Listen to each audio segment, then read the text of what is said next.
To him who sits on the throne and reign forevermore be glory, honor, dominion, majesty, power, and praise. I greet you well today, and I give God thanks for another privilege to carry everything to Him in prayer. You know, God has been good to me. We're off. I'm glad. The other day I was teaching, encouraging your hearts on my testimony, and I was telling you how God was blessing me financially. It was not a lot of money, but you know, every day I would see a change. I would go in the kitchen and I would say something like, "Gosh, I need some water. I'm out of water." And before the day was finished, I would get a coupon in my email, or you know, like something to just go and get some water or food or toiletries, and it was just spontaneous. You know, I was going to the supermarket and my bill was dropping from a certain amount to a very, very, very small amount. So that for me was big favor. So I shared my testimony with you, but the devil didn't like it. So he came and he attacked me financially, and I was really, really under some severe attack, let me tell you. And so I prayed about it, and I got weary, and I started really becoming very agitated and fighting back in the flesh, you know, fighting back in the natural realm. And I find that bills that I had paid months ago, people would send back to me and say, "Oh, you didn't pay this bill," and people would be overcharging me, and like it was happening so very bad, you know. And so I was fighting back, trying to prove my point. I paid this bill already. Here's my receipt, and whatever I said was just not reaching, you know, the people who I was trying to communicate to. So the Lord showed me in the book of Jude, and let me read it for you in Jude 1:9.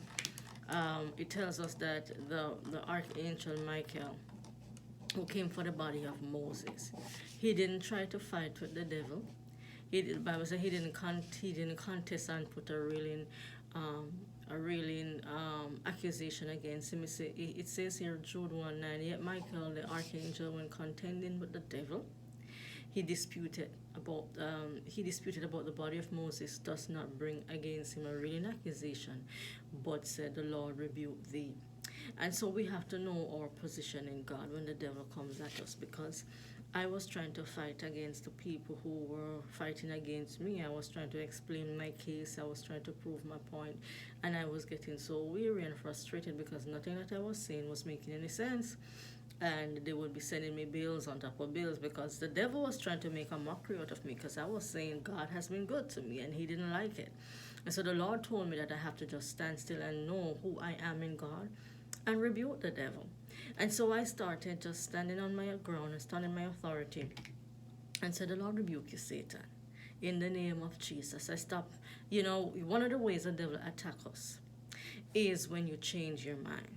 I heard a pastor said this some time ago, that the devil really don't have any power over you as a child of God. The only power he has is when he gets you to change your mind from the things that you believe are of God. So for example, if you stop believing that God is your provider, when you believe, you see how happy you are, and you're full of joy and life, and nothing bothers you. But the moment you get into that doubtful realm where you feel like it's not going to work out, this just don't seem like God, that's when he has a stronghold in your life. So I was giving the enemy a stronghold in my life by being frustrated and trying to explain myself and being agitated. And when I stood still and said, "You know what, Satan, the Lord rebuke you. I don't need to fight with you. I don't need to argue with you, because God has already overcome."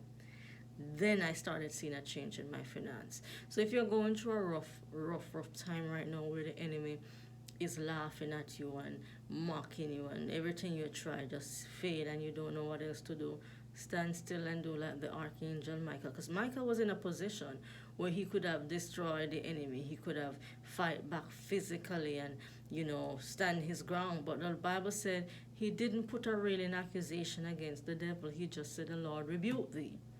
And so don't waste your energy on the devil no more. Don't give him no more of your time. Don't give him your conversation. Don't give him your energy. Just speak that word like Michael and say, "The Lord rebuke you, Satan." God bless you. Have a God blessed day.